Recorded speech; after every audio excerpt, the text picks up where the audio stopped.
자, 여러분 이어서 봅니다. 58페이지 공구먼 테마 부가징수의 별표시 여러분 3개 하셨죠? 네, 참 보겠습니다. 과세 기준일이 있죠. 재산세는 보유세다 보니까 과세 기준일인데 매년 언제다? 6월 1일입니다. 자, 저 뒤에 문 닫으시고 항상 재산세는 뭘 판단할 때 이게 대상이 되는 물건인지 납세무자는 누가 되는지 과세 표준 등등은 항상 언제 기준으로 판단한다? 과세 기준일을 기준으로 합니다.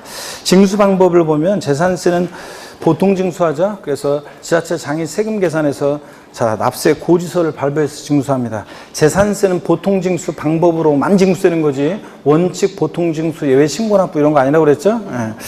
그 다음에 재산세 고지서 발부할 때 재산세를 징수하고자 하는 때는 토지 건축물 주택 선박 및 항공기로 구분한 납세 고지서에 과세 표준과 세액을 기재해서 늦어도 납기 며칠 전까지요? 5일 전까지는 발부해 줘야 됩니다. 그래서 납기 개시 전까지 발급해야 한다면 틀리고 5일 전까지 발급이고, 그 다음에 양가로 2번 보면 신고 의무요. 동그라미 1번 신고 사유가 발생한 때는 과세 기준일로부터 10일 이내에 그 소재지 관할하는 시장군수에게 그 사실을 알 수 있는 증빙자를 갖춰 신고해야 한다 그랬는데 어떤 신고 사유가 발생했을 때냐? 아래 박스에 신고 사유가 나와 있어요.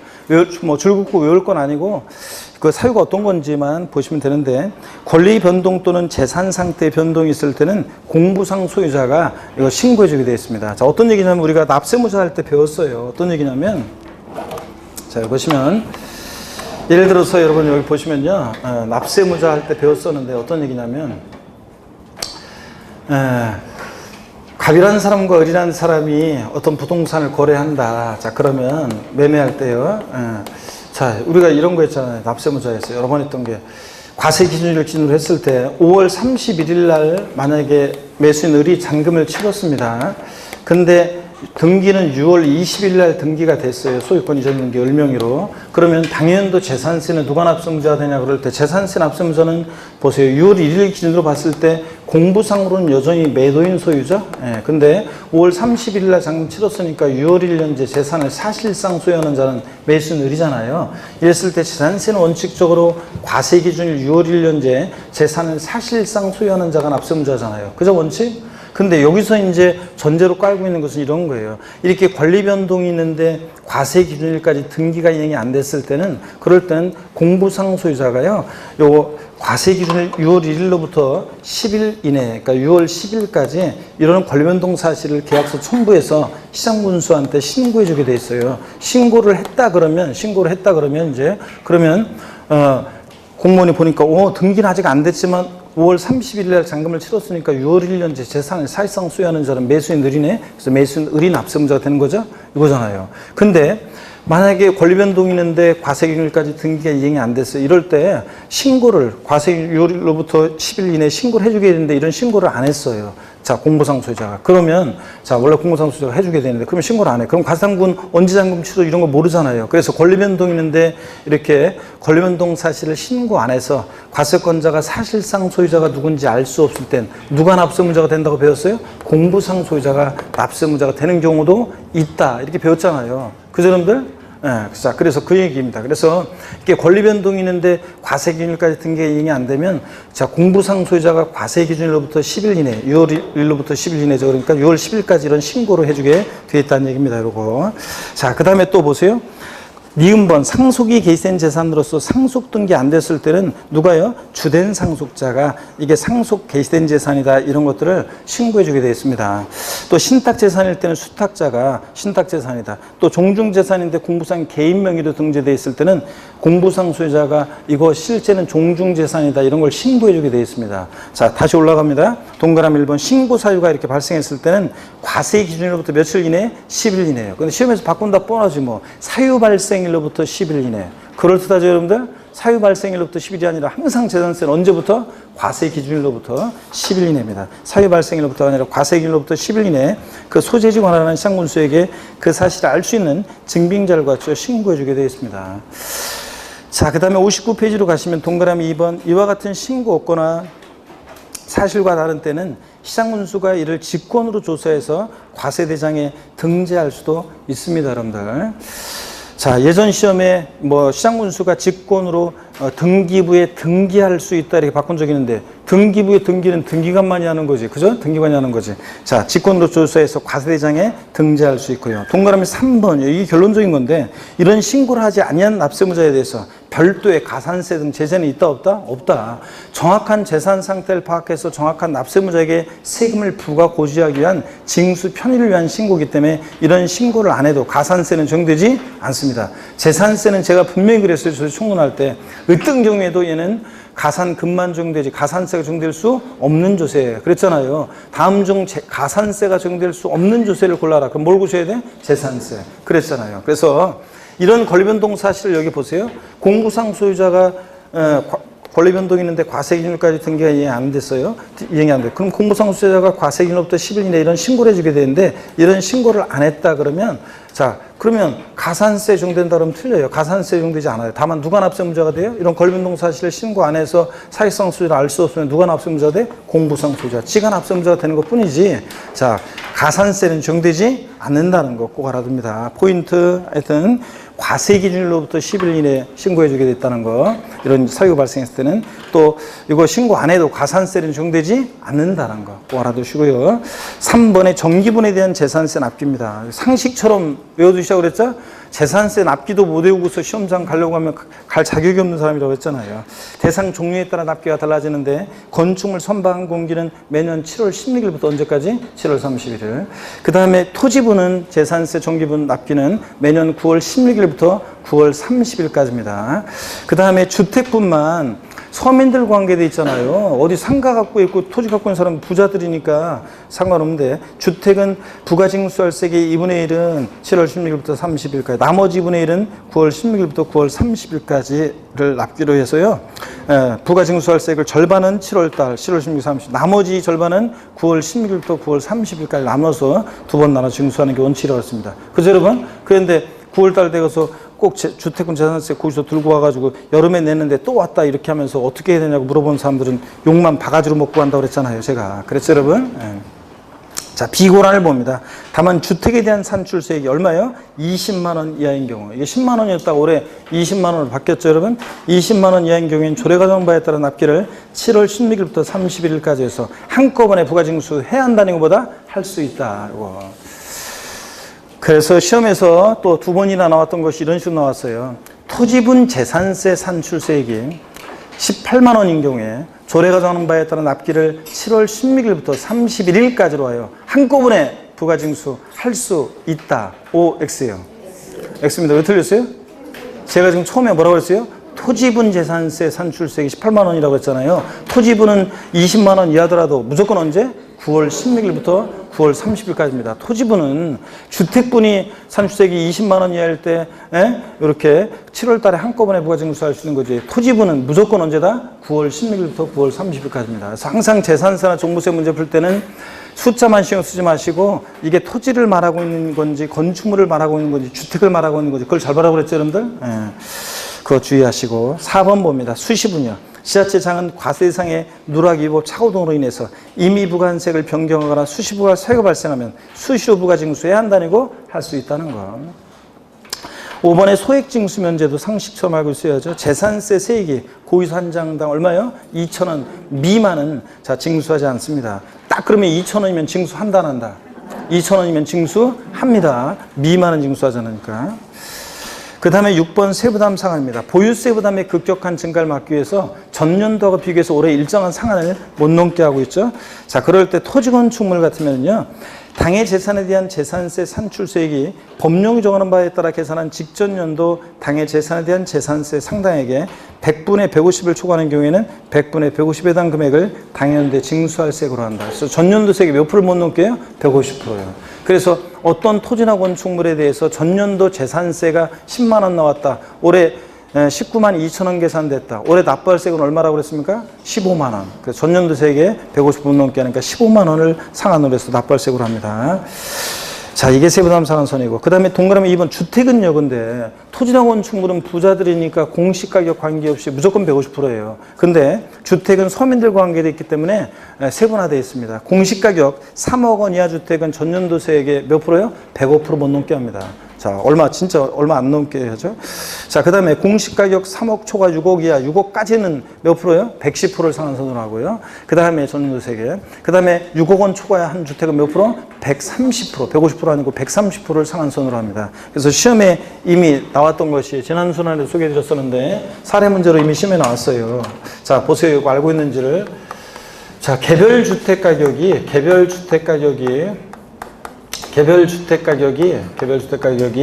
들어서 개별 주택 가격이 6억 원인 주택이 있습니다. 이 주택의 전년도 부과된 세액이 전년도 납부한 세액이 요게 이제 예를 들어서 50만 원이야. 근데 당해연도에 올해 이 주택에 대해서 계산한 산출세액, 재산세 산출세액이 예를 들어서 112만 원입니다. 자, 그랬을 때 당해연도에 올해 납부할 재산세액은 얼마냐 이렇게 물어본 적이 있습니다. 이렇게 기출문제예요, 실제. 자, 납부할 세액은 얼마냐? 올해 납부할 세액은 얼마입니까? 공식 이렇게 시험 문제에서 전년도세액이 나왔고 당연도세액이 나왔으니까 비교하니까 당연히 세부담 상한선 적용하라는 걸 눈치채야죠. 그랬을 때 공시가격 6억인 주택이니까 세부담 상한선 전년도세액이 몇 프로를 상한선으로 해요? 110%예요. 3억 초과 6억이야. 6억까지는 110%입니다. 그러면 전년도세액 50만 원에 100%는 50만 원. 전년도세액 50만 원에 10%는 5만 원. 110%니까 얼마예요? 55만 원을 자, 납부할 세액으로 합니다. 그래서 당연도에 112만 원이 계산됐어도 올해 얼마만 납부하면 된다? 55만 원만 납부하면 됩니다. 이게 세부담 상한선이에요. 자, 그래서 그런데 요번 이렇게 했습니다. 요건 이제 기출이 된 거고. 그럼 요번에 이렇게 하겠습니다. 자, 개별주택가격 6억이고요. 전년도세액 50만 원이고요. 당해연도 산출세액이 52만 원이 계산됐어요. 당해연도. 그랬을 때 당해연도에 납부할 재산세액은 얼마인가? 납부할 세액은 얼마입니까? 자, 전년도세액 50만 원에 110% 55만 원을 넘었을 때가 55만 원으로 하는 거지 안 넘었어요. 그럼 얼마예요? 당연히 52만 원이지. 그러면 52만 원만 내야지. 자, 52만 원을 납부할 세액으로 하고요. 이해하셨죠, 여러분들? 이게 세부담 상한선 이렇게 이해를 해두시고요. 숫자를 다 외우셔야 돼요. 자, 그러면 바로 금방 봤으니까 우리가 본지 이거 지금 몇 초? 한 30초 지금 됐죠? 고기를 다 쓰시고 금방 물어봅니다. 공시가격이 3억 원인 건축물의 재산세 세부담 상한선은 전년도세액의 100분의 105이다. OX요. X입니다.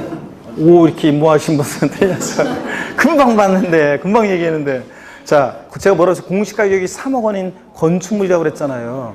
토지 건축물은 공시가격이 3억이든 6억이든 초과했던 무조건 몇 프로? 150%고. 주택이 공시가격이 3억 원이야 할 때 주택이 105%고 3억 초과 6억이야 110, 6억 초과면 130. 이건 주택이고 서민들 관계되어 있으니까 서민들과. 토지 건축물은 무조건 공시가격이 3억이든 뭐든 무조건 몇 프로다? 150%입니다. 아, 시험이라는 게 이런 거지. 그냥 속이는 거지 뭘 문제를 만들려고 하니까. 자, 그래서 이렇게 해서 여러분들이 기억하시고요. 숫자 정확히 외우셔야 되고 7번에 봅니다. 재산세 부가세요. 재산세 부가세는 지방교육세가 부과되는데 우리 어떻게 외웠습니까, 여러분? 재산세 부가세는 재진이 이렇게 외웠습니다. 재산세 부가세는 재진이. 그래서 재산세는 지방교육세가 재진이, 지방교육세가 부가세로 부과되는데 재진이니까 재산세액의 몇 프로요? 20%입니다. 재산세액 20%. 그래서 재산세 10만 원이면 2만 원의 지방교육세인데 다만 여러분 거기 가로 안에가 또 주의하셔야 돼요. 재산세액에서 재산세 도시지역분에 따른 세금 포함한다 제한다? 제외한 순수하게 재산세액 20%입니다. 여러분 도시지역 내 토지건축물 주택을 소유하고 계신 분들은 여러분들이 납부하는 재산세는 재산세 산출세액에다가 0.14% 세율을 적용한 도시적분 세액을 포함한 금액을 여러분이 납부하시잖아요. 그러니까 거기서 도시적분을 제외한 순수하게 뭐 재산세액의 20%로 지방교육세 부과됩니다. 그러면 예를 들자면 재산세액이 예를 들어서 120만 원이에요. 재산세액이 120만 원인데 여기에 도시지역분 20만 원이 포함되어 있어요. 도시지역분 20만 원이 포함되어 있다. 20만 원 포함되어 있다. 그랬을 때 지방교육세는 얼마가 부과되는가? 지방교육세는 얼마가 부과돼요? 20만 원. 네? 자, 재산세액 120만 원에서 도시지역분 20만 원이 포함되어 있다니까 순수하게 재산세액은 얼마예요? 도시역분을 제외한 금액 재산세금 100만 원이고 거기에 20%니까 얼마? 20만 원의 지방교육세 부과됩니다. 아셨죠 여러분? 이런 얘기를 하는 거. 재산세, 도시지역분 제외한 순수하게 재산세가 20%라는 거. 재진이 기억하시고 8번 봅니다. 재산세 고지서에 병기되는 세목 지역자원시설세 특정부동산 분야. 자, 특정부동산에 대한 지역자원시설세 납기와 특정 자원분이 아니라 뭐라고요? 특정 부동산분, 지역자원시설세 납기와 재산세 납기가 될 때는 재산세 납세 고지서에 나란히 적어서 고지할 수 있다. 우리가 재산세 친구, 재산세가 가는 곳이면 어지간하면 웬만하면 항상 누가 따라다녀요? 지역자원시설세 특정부동산분. 얘가 항상 따라다니잖아요. 그럴 때 물납분할 뻔하면 안 따라다니지. 그럴 때 재산세하고 납기가 같은데 같은 무렵에 고지서 2장 만들어서 보이면 서로 불편하니까 재산세 고지서에 재산세 얼마, 부가세인 지방교육세 얼마, 또 그 다음에 자, 지역자원시설세 특정부동산분 얼마 이렇게 해서 재산세 고지서에 지역자원시설세 나란히 적어서 병기해서 나란히 적어서 고지할 수 있다는 거예요. 재산세 고지서에 병기 고지될 수 있는 세목은 지역자원시설세 특정 자원분이 아니라 특정 부동산분입니다. 그래서 우리가 다음에 지금 제가 대충 이제 다 원고는 다 됐는데 원고는 다 됐는데 이미 뭐 타사에서는 출간된 거라 다 됐는데 지금 개정 내용 반영해가지고 오늘도 이제 종부세 그 개정 내용 하나 최근에 개정 내용 하나 반영 안 된 게 있어가지고 그 문제집 낼 때 그거를 또 빼먹고 항상 개정 내용을 고쳐야지 그래서 빼먹고 또 이거 요약집에도 이따가 이제 고쳐드릴 건데 종부세에서 개정 내용 하나가 있는데 그걸 또 반영을 못했네요. 어떻게간에 뭐 강의를 세 부분 계속 들어야죠, 여러분들. 다 그러면 계속 다 반영해드릴 건데 또 개정 내용 하나 반영을 못한 게 있는데 어떻게간에 이따가 이제 해드릴 거고요. 우리가 이제 비교도의 특강이라고 그래가지고 헷갈리는 것도 공부가 이제 이론이 어느 주 이제 됐잖아요. 자, 우리가 기초, 기본, 심화 이렇게 해가지고 핵심 요약까지 다 했어요. 그러면 이제 헷갈리는 내용들을 비교 정리할 수 있도록 비교도의 특강집이라는 게 따로 있어요. 그래서 여러분들이 이제 요약집으로 시험장 갈 때까지 갖고 가는 거고 비교도의 특강집은 나중에 7월 달에 특강하면은 일요일 한번 날 잡아서 할 건데 하면은 제가 전체 내용을 다 하루 동안에 전체를 어떻게 강의해요? 전체 내용을 강의를 하진 않고, 이제 중요한 부분만 이제 제가 강의를 할 건데, 그럼 여러분들이 이제 그걸 갖다가 이제 놓고서 헷갈릴 때 옆에다 놓고서 지금 이미 뭐 그렇게 활용하는 다른 타 학원에서 그런 분들이 있어요. 그래가지고 공부할 때 이제 옆에다 놓고서 있잖아요. 헷갈릴 때마다 그거 놓고서 이제 같이 비교하면서 이렇게 쫙쫙쫙 봐요. 그러면 재산세 납세 절차 그러면 재산세 납세 절차만 공부하는 게 아니라 그걸 딱 펴놓으면 다른 세금들을 취득세, 등록명세, 재산세, 종부세, 양도세까지 납세 절차를 쫙 한눈에 비교하면서 이렇게 볼 수 있거든요. 그래서 이제 그걸 나중에 이제 그렇게 비교 정리할 수 있는 특강집이 나올 건데 거기에도 이렇게 정리가 되어 있는 내용이 어떤 거냐면 이거예요. 여기 보세요. 어떤 내용이냐면 일단 한번 설명을 듣고 필기 있다 하시고 설명을 한번 들어보세요. 자, 뭐냐면요. 재산세하고 있잖아요. 재산세하고 지역자원시설세 요거 특정부동산분 있잖아요. 예, 한번 비교해 보겠습니다. 자, 지역자원시설세 특정부동산분은 소방시설 같은 공동시설을 유지관리할 목적으로 특정부동산 보유자에게 부과하는 그런 세금입니다. 그래서 자, 지역자원시설세 얘는 보통세예요. 얘는 보통세인데 근데 얘는 사용목적 특정되어 있지 않죠. 재산세는 지자체의 일반적 운영경비에 충당하고 근데 얘는 뭐예요? 목적세입니다. 사용목적 특정되어 있죠. 교교농 찌찌에서 지방교육세하고 지역자원시설세는 목적세잖아요. 자, 근데 이제 그 다음부터는 한번 보세요. 그 다음부터는 한번 봅니다. 재산세, 대표적인 재산 보유세고요. 자, 부동산 보유시보다는 보유세고, 지역자원시설세, 특정부동산분도 대표적인 재산 보유세입니다. 그죠, 여러분들? 또 얘네들 자, 과세 기준일이 있습니다. 과세 기준일이 있는데 언제입니까, 여러분? 6월 1일이고, 자, 똑같습니다. 좌동. 요리를. 자, 납세무 성립시기도 얘네들은 과세 기준일에 납세무 성립합니다. 똑같이. 그 다음에 또 얘네들, 또 보세요. 얘네들, 자, 또 소액징수 면제 규정 같은 것도 똑같이 적용됩니다. 소액징수 면제. 자, 세액 2,000원 미만은 징수하지 않는다. 똑같이 적용되고요.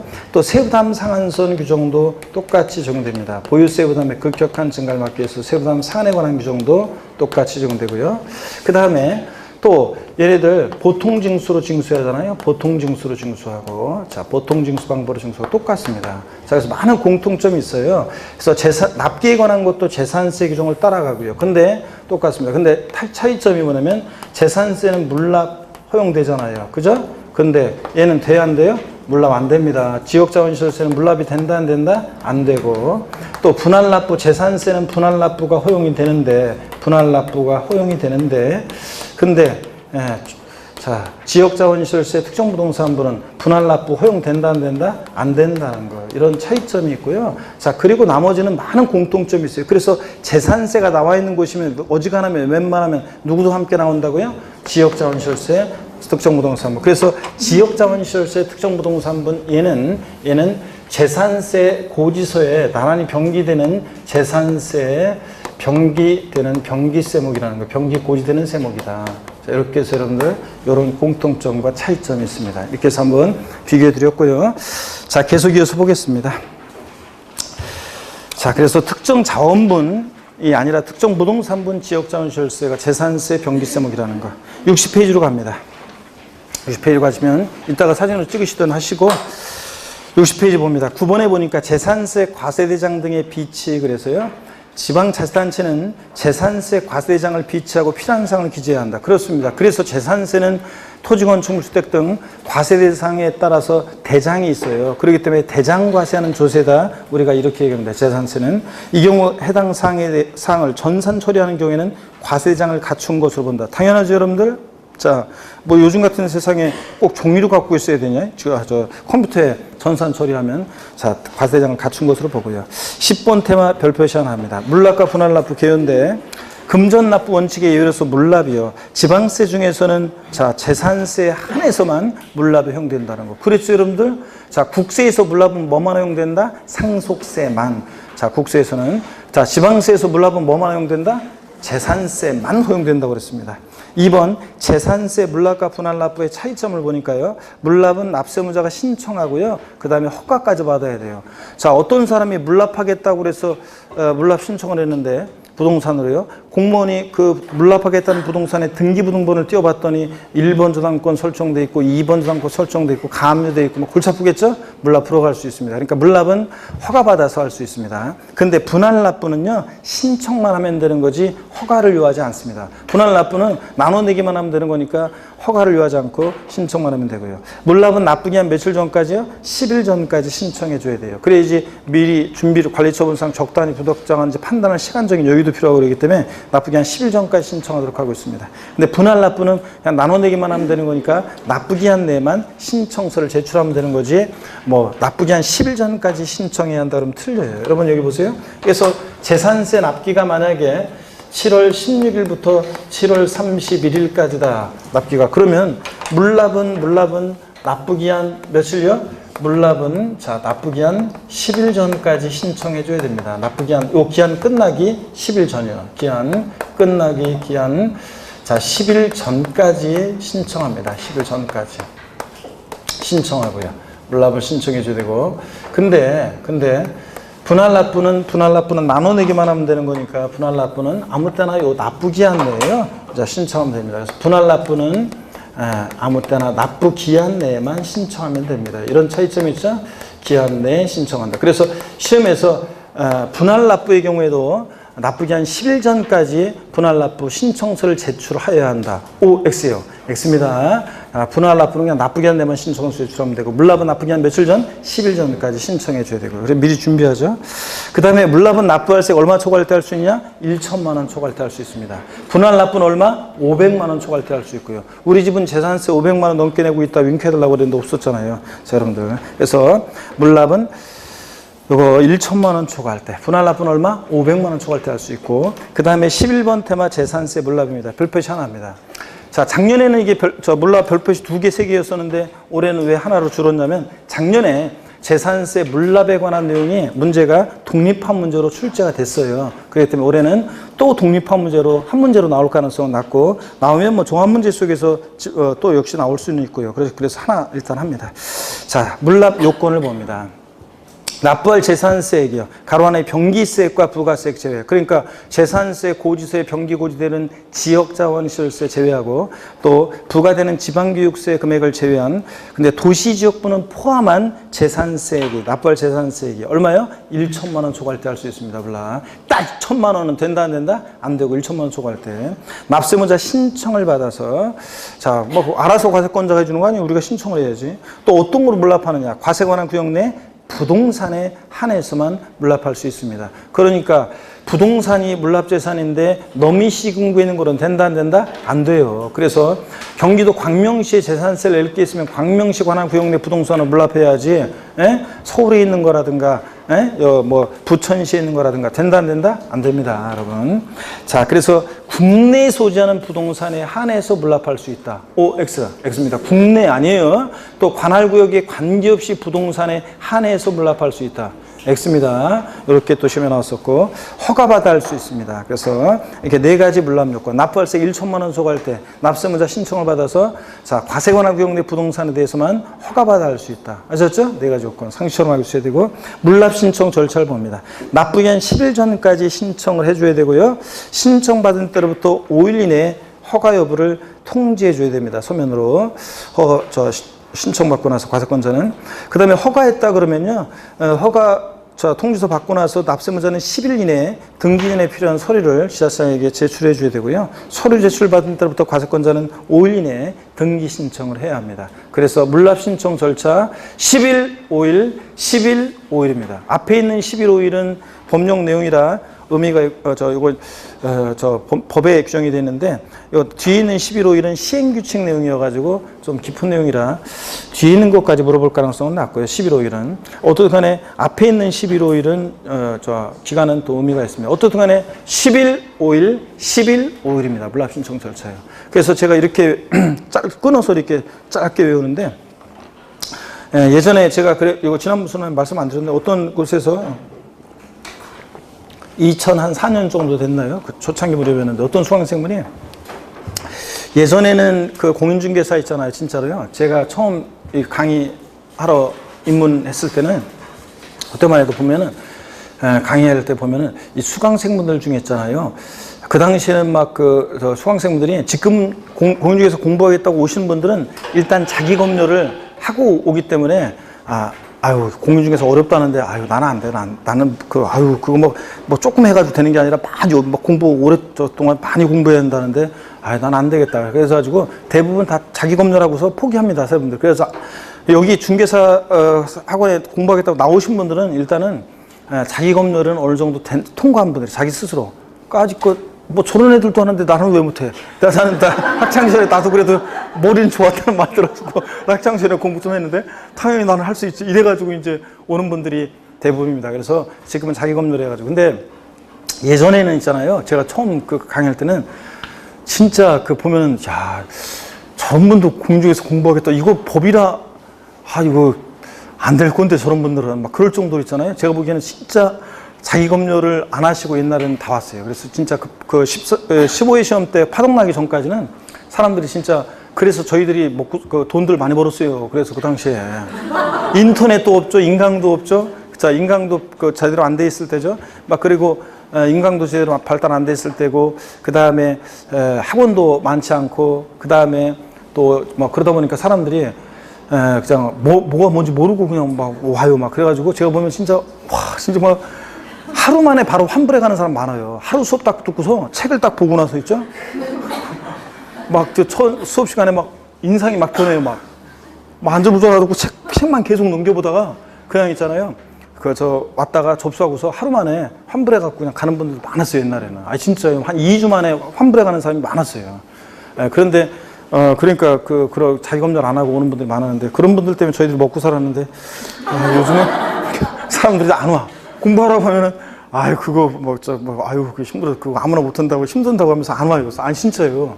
그렇기 때문에 진짜 어떤 간에 예전에 어떤 수강생분이 공부하시는데 그거 있잖아요. 수업 시간에요. 중학교 때 단어 하듯이 막 다 쓰면서 외워요. 막 11월, 11월, 11월, 11월, 7월 16일, 30일, 7월 16일, 30일 연습장에 다 쓰면서 막 수업 시간에 중얼거리면서 막 쓰면서 그래가지고 그 수강생 지나가다 보니까 연습장 같은 게 있잖아요. 다 까매. 앞면 뒷면이 닳도록 써가지고 다 까매요. 막 볼펜 쓰면서 막 외우는. 야, 이만한 걸 어떻게 쓰면서 외우는지 난 그냥 차로 넘겨서 보면 되는 거지 그걸 뭐 쓰면서 외우는지 그냥 그런데 그런 분 같으면 막 이렇게 외우잖아요. 막 11월 11월 11월 5일 11월 5일 11월 5일 11월 5일 11월 5일 11월 이거지. 그러니까 큰 소리로 두 번만 해봅니다, 여러분들. 시작. 10일 5일 10일 5일이요. 물납 신청 절차. 근데 작년에는 여기서 나왔어요. 불허가 했을 때요. 자, 5일 이내 허가 여부를 서면으로 통지해 줘야 되는데 불허가 통지했을 때 그대로 끝나는 게 아니라 불허가 통지받고 나서 납세무자는 10일 이내에요. 물납이 가능한 다른 부동산으로 과세 관할 구역 내에 물납이 가능한 다른 부동산으로 변경해서 물납 신청할 수 있고요. 과세권자는 변경해서 허가할 수 있습니다, 여러분들. 근데 작년 시험에서 어떻게 나왔냐? 정답 지문이 물납에 관한 문제에서 정답 지문이 자, 불허가 통지받은 경우에는 부동산으로 물납할 수 없고 현금으로만 물납할 수 있다. O, X예요. X입니다, 여러분들. 불허가 통지받고 나서 물납이 가능한 과세관할 구역 내 다른 부동산으로 변경해서 물납 신청할 수 있다는 거예요.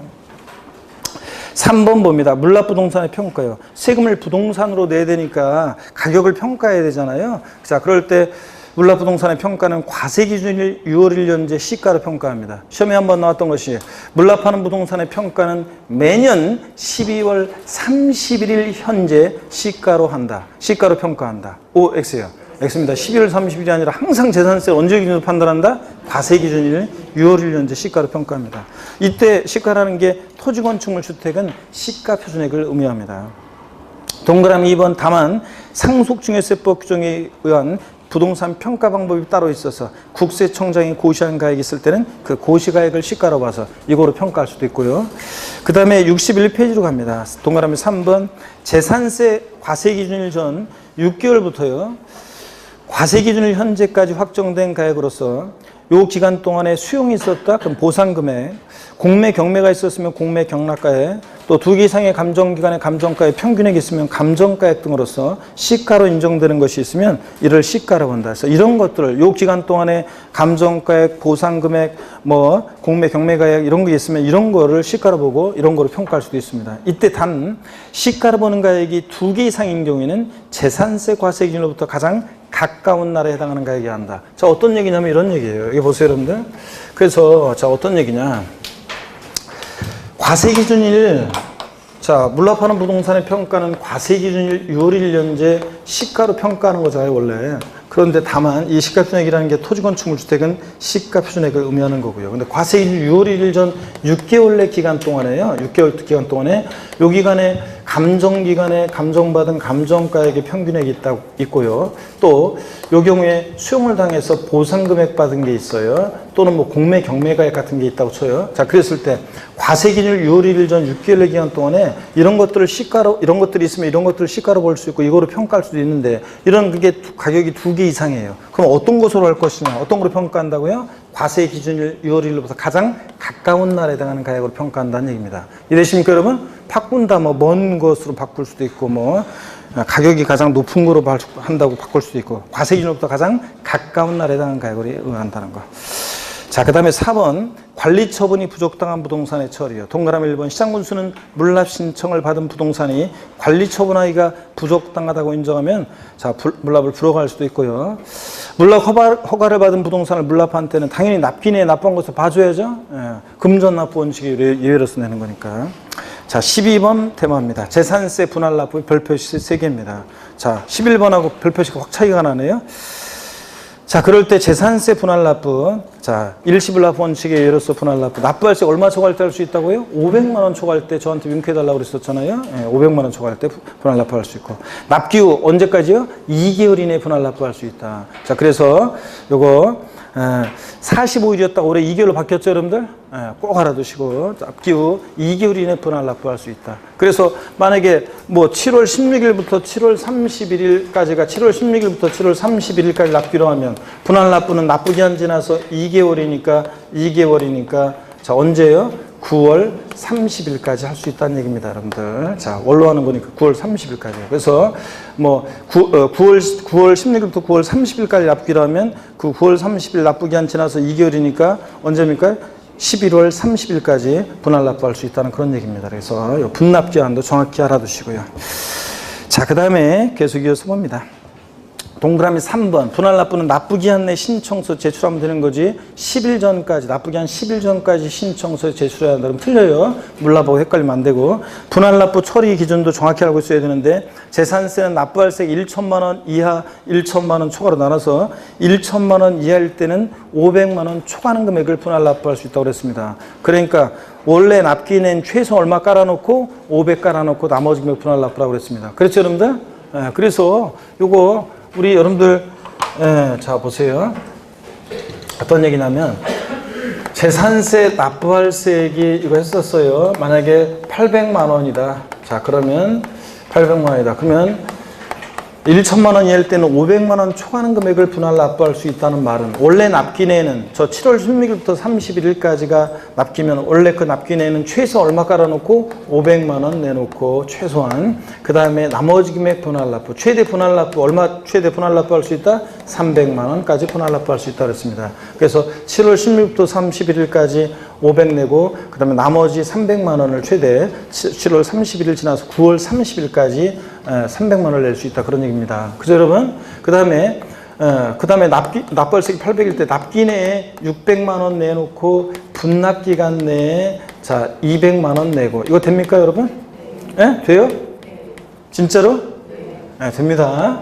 자 그 다음에 최소한 500만 깔면 되니까 납기 내에 납부할세기 800일 때 납기 내에 400만 원 내고 분납 기간 내에 400만 원 내고 자 이거 돼야 안 돼요? 안 된다고 그랬습니다. 최소한 납기 내에 얼마 내놓아야 돼? 500만 원 깔아놔야 돼. 그래서 납부할세액이 자 1천만 원 이하일 때는 최소 얼마 납기 내에 깔아놓는 거 최소한 500 깔아놓는 거. 그래서 납부할세액이 900만 원이다. 최대 분납 가능 금액은 얼마인가? 자 얼마입니까? 400만 원까지. 자 그 다음에 1000만 원일 때는 얼마? 500만 원까지. 납부할세액이 600만 원일 때 최대 분납 가능 금액 얼마? 100만 원. 하여튼 최소한 납기 내 500 깔고 나머지 분할 납부입니다. 1천만 원 이하일 때는. 그 다음에 1천만 원 초과할 때는 50% 이하 금액이니까 최소한 납기 내 얼마? 절반 깔고 나머지 금액. 그래서 재산세 납부할세액이 1,600만 원이다. 최대 분납 가능 금액 얼마입니까? 800만 원까지. 자, 이런 거 꼭 반드시 알고 계셔야 됩니다. 13번 테마 별표시 하나입니다. 재산세 비과세입니다. 작년에요. 재산세 비과세는 대개 독립한 문제로 안 나오고 종합 문제 속에서 지문 한두 개씩 나왔었는데 작년에는 독립한 문제로 재산세 비과세가 나왔습니다. 올해 또 독립한 문제로 비과세가 나올 가능성은 높진 않고 그렇지만 종합 문제 속에서는 의미가 있기 때문에 또 봅니다. 별표시 하나 하시고요. 1번에 국가 등에 대한 비과세입니다. 안가로 1번 국가 등의 소유에 속하는 재산에 대해서는 재산세 부과하지 않는다. 당연하죠. 국가, 지자체, 조합, 주한, 국제기구, 외국 정부가 자기를 위해서 취득할 때 취득세 비과세, 등록할 때 등록면허세 비과세, 보유할 때 재산세 당연히 비과세입니다. 다만 대한민국 정부기관 재산에 과세하는 외국 정부 재산 우리도 과세해야죠. 비과세는 우리도 비과세고. 2번 국가, 지자체, 조합과 이게 첫 번째 요건입니다.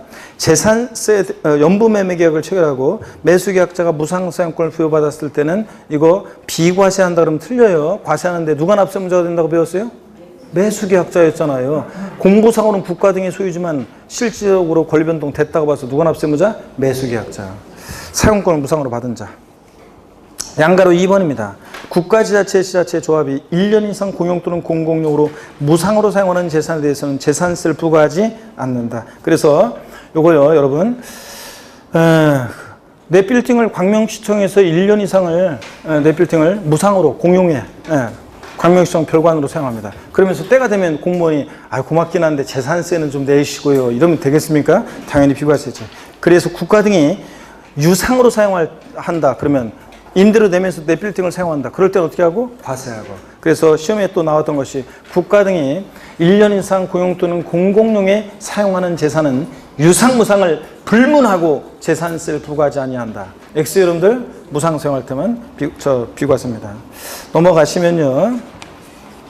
2번에 용도 구분에 의한 비과세 봅니다. 다음 각 호에 따른 재산에 대해서 재산세를 부과하지 아니한다 그랬습니다. 박스 안에 보니까 다만 다음의 경우에는 비과세 적용하지 않는다. 그래서 사치성 재산이다. 그러면 사치성 재산일 때는 무조건 과세입니다. 하여튼 지방세 비과세에서 사치성 재산 나왔다?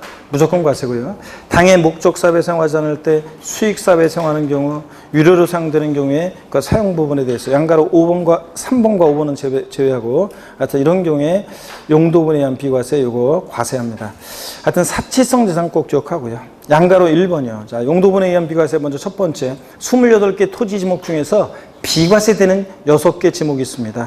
도로, 하천, 제방, 국어, 유지, 묘지요. 그래서 요거 뭐 공부 안 되고 답답하고 그런 날은 하천, 강변, 도로 따라서 오늘도 보니까 결석들을 많이 했네. 오늘 보니까 마지막 강의인데 결석들 많이 하고 하여튼 우리 광명은 특징이 자, 꾸준히 나오는 분들은 물론 이제 꾸준히 지금 나오신 분들 나오고 계시는데 물론 인강으로 이제 뭐 물어보면 이제 뭐 인강으로 봤어요. 막 이렇게 얘기하시는 분들이 또 대다수긴 하지만 그래도 보면 수업을 보면은 너무 들쭉날쭉해요. 나 이렇게까지 들쭉날쭉. 물론 대부분의 학원들이 이게 쭉 이렇게 처음에 청운의 꿈을 안고 막 왔다가 점점 이렇게 이맘쯤 되면 공부 포기 이거 하다 보면 이제 이게 성과도 안 나오고 안 됐나 내가 해봤자 이거 안 될까 보다 아니고 포기하신 분도 계시고 어떤 사정이 생겨가지고 또 포기하신 분도 계시고 그러는데 일이 너무 바쁘거나 그래서 근데 보면 이렇게 우리 광명은 보니까 특징이 나왔다 안 나왔다 나왔다 안 나왔다 이렇게 출석 이렇게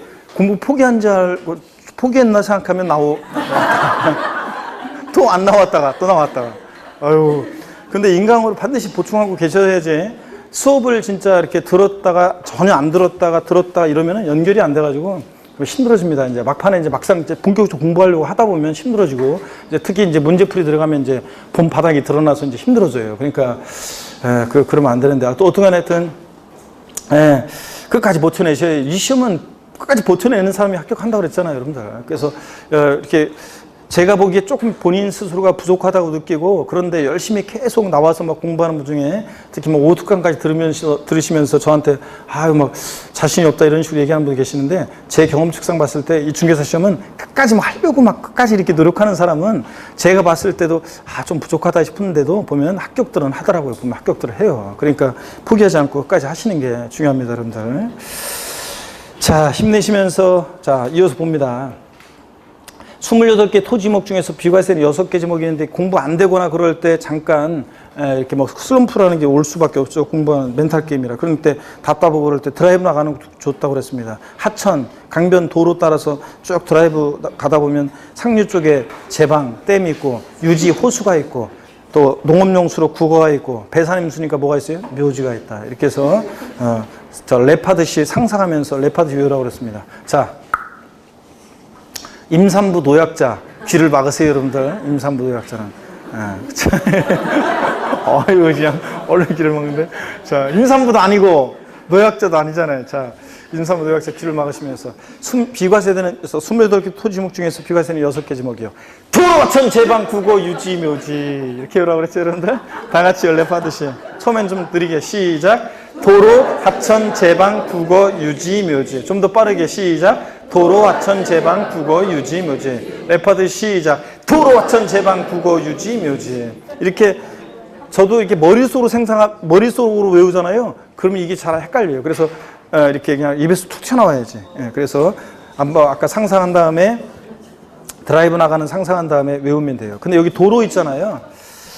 도로에 보면은 작년 시험에 좀 깊은 내용이 나왔어요. 근데 도로에 대해서. 근데 제가 요약집에다 그거 적을까 하다가 이미 시험에 나와버려가지고 김새가지고 제가 안 했는데 이런 것도 있었어요. 자, 작년 시험에 나온 게 지목이 도로 비과세인데 다만 요 도로라는 것은 도로법상의 도로예요. 도로법상의 도로 비과세입니다. 그 다음에 개인이요. 일반인의 자유로운 통행에 공할 목적으로 제공할 목적으로 일반인이 자유롭게 이렇게 통행에 제공할 목적으로 만든 개인이 만든 사설도로 있잖아요. 사도 개인이 만든 사설도로도 비과세예요. 다만 대지안의 공지는 제외한다. 법령이 이렇게 되어 있어요. 대지안의 공지는 제외.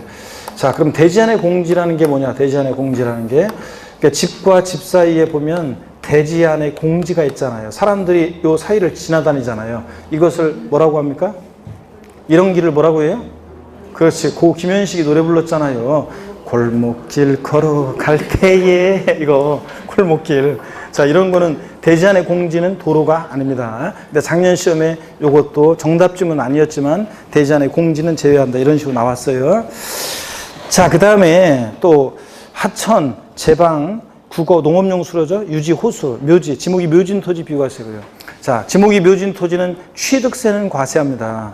자, 어떤 세율로 과세했다? 중과 기준세율, 특례세율로. 근데 등록면허세하고 재산세는 지목이 묘진 토지 비과세한다고 그랬죠? 재산세 부과해 보세요. 사람들이 다 묘소 없애버리지, 조상의 묘소. 그래서 공원묘지 같은 장사 등에 관한 법률에 따른 법인묘지용 토지는 이거 법인묘지용 토지는 사업용 토지니까 별도 합산과세하고 그냥 지목이 묘진 토지는 뭐하고 비과세입니다.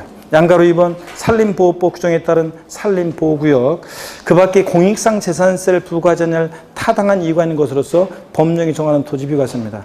동그라미 1번 군사기지 및 군사시설 보호법에 따른 군사기지 및 군사시설 보호구역 중에서 통제보호구역 내에 있는 토지는 비과세합니다. 근데 단 전닭과 썸밋 대지는 제외한다. 즉 농지하고 대지는 어떻게 하냐? 과세입니다. 통제보호구역 내에 있는 전닭과 썸밋 대지는 비과세한다. 이렇게 옛날 시험에 나온 적이 있는데 비과세가 아니라 과세입니다. 얘들. 그럼 무슨 얘기냐? 박스 안에 보니까 통제보호구역 내에 있는 이 전닭과 썸밋 대지, 즉 농지하고 대지는 과세하는데 군사시설 보호구역 중에서 제한보호구역 내에 있는 임야는 법 나오고 무슨 지구 구역 내에 있는 임야니까 뭐에? 분리과세합니다. 근데 군사시설 보호구역 중에서 제한보호구역이 아니라 통제보호구역 내에 있는 자 임야는 요건 뭐하고? 비과세하고요. 그 다음에 동그라미 2번입니다. 산림보호법에 따라 지정된 산림보호구역 및 산림자원의 조성 및 관리에 관한 법률에 따라 지정된 채종림, 시험림, 림자로 끝나는 임야 비과세입니다. 자, 그 다음에 3번 보니까 자연고원법에 따른 공원 제한 보존지구안에 임야 있죠. 국립공원, 도립공원 같은 데 있는 보존지구안에 임야 비과세입니다. 단 근데 자연고원법에 따른 공원 제한 환경지구안에 임야 있죠. 요거는 분리과세예요. 그래서 한 번씩 비교해서 눈여겨봐 놓으시고요. 그 다음에 4번 백두대간 보호에 관한 법률에 따라 지정된 백두대간 보호지구안에 임야는 비과세합니다. 양가로 3번 색깔이 좀 다르게 되어 있죠. 임시로 사용하기 위해서 건축된 건축물로서 재산세 과세 기준일 현재 1년 미만의 것은 비과세합니다. 얼마 있으면 없어질 거니까. 자, 근데 시험에서 임시로 사용하기 위해서 건축된 고급 오락장용 건축물로서 재산세 과세 기준일 현재 1년 미만의 것은 비과세한다. X입니다. 제가 뭘 집어넣었어요? 고급 오락장. 사치성 재산이면 임시건축물에도 무조건 어떻게 한다? 과세입니다. 양가로 4번 비상제시의 구조용으로 이용하는 선박, 무료로 도선용에 이용하는 선박, 선교 배로 이루어진 다리에 구성되는 선박, 본선에 속하는 전마용 선박 같은 거 비과세고요. 눈에 한번 익혀두시고. 양가로 5번이 작년에 정답중으로 나왔었는데 행정기관으로부터 철거명령 받은 건축물 등 재산세 부과하는 것이 적절하지 아니한 건축물이나 주택은 비과세입니다. 어차피 때려부술 거잖아요. 철거명령 받은 건축물 어차피 때려부술 거니까 비과세입니다. 다만 그 부속 토지는 어떻게 한다? 과세합니다. 자, 제가 작년에도 강의할 때 그랬어요. 막 엄청 강조한 건 아니었는데 재산세 비과세는 이렇게 종합문제 질문 한 줄 나오니까 이거 쭉 이런 거 하면서 레파토리가 작년에 제가 강의할 때도 어떤 얘기냐면 그 철거명령 받은 건축물과 그 부속 토지는 재산세를 비과세한다. 그러면 자, 건축물은 때려 부수는데 토지는 어떻게 때려 부숴요? 그러니까 토지는 어떻게 한다? 과세한다. 작년에 제가 그랬거든요. 그런데 작년에 요게 그 부속 토지도 이제 그 철거명령 받은 건축물과 그 부속 토지도 주택과 그 부속 토지는 비과세한다 그랬는데 작년 시험에 주택과 그 부속 토지는 비과세한다. 토지 당연히 과세입니다, 여러분. 그래서 어떤 수강생분이 실제로요, 이거 보면서 그랬잖아요. 그때 땅은 어떻게 때려 부수냐 그런 얘기 했다고 하면서 나한테 합격증 보면서 기억났다고 하면서 그래서 맞췄다고 그런 얘기 하는데 거튼간에 자, 토지는 어떻게 때려 부셔요? 그러니까 어떻게 한다? 토지는 과세고 철거명령 받은 건축물이나 주택은 자, 어차피 때려 부술 거니까 비과세하고요. 자, 이렇게 해서 알아두시면 됩니다. 자, 이렇게 해서 우리가 재산세 다 봤습니다. 조세 총론, 그 다음에 지방세, 우리가 취득세, 등록면허세, 재산세를 중심으로 지방세 다 봤고, 제3편 국세입니다. 자, 국세에서 우리가 소득세는 다 봤고, 이제 마지막으로 종합부동산세입니다. 66페이지로 갑니다. 종합부동산세. 그래서 종합부동산세는 여러분 보시면, 종합부동산세. 예, 종합부동산세는, 종부세는, 한 문제가 나옵니다. 한 문제가 나오는데 주로 종합 문제 속에서 종합 문제로 이렇게 나오기도 하고 특정 부분에서 나오기도 하고 그런데 이제 한번 보세요. 종합부동산세, 부동산 보유 시에 부과되는 대표적인 국세고요. 종합부동산세. 자, 시험 문제는 한 문제가 나오고 있는데 한 문제가 나오는데 뭐 그렇게 뭐 어렵진 않습니다. 그래서 가끔 가다가 뭐 좀 약간 헷갈리게 나올 때도 있긴 있지만 대개는 어렵지 않은데 작년에는 역시 또 조금 깊은 지문이 작년에는 좀 나왔었고요. 지문도 길었고 작년에 좀 그랬습니다.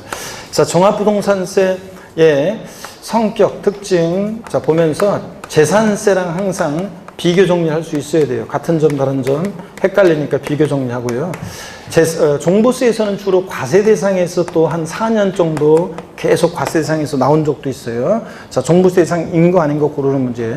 그 다음에 종부세 역시 세금 계산, 납세무자예요. 누가 되느냐. 납세무자에 관한 것은 종합문제 속에서 작년에도 나왔고 재작년에도 나왔고요. 기존 상식처럼 알고 있어야죠. 아무나 납부하는 세금이 아니니까.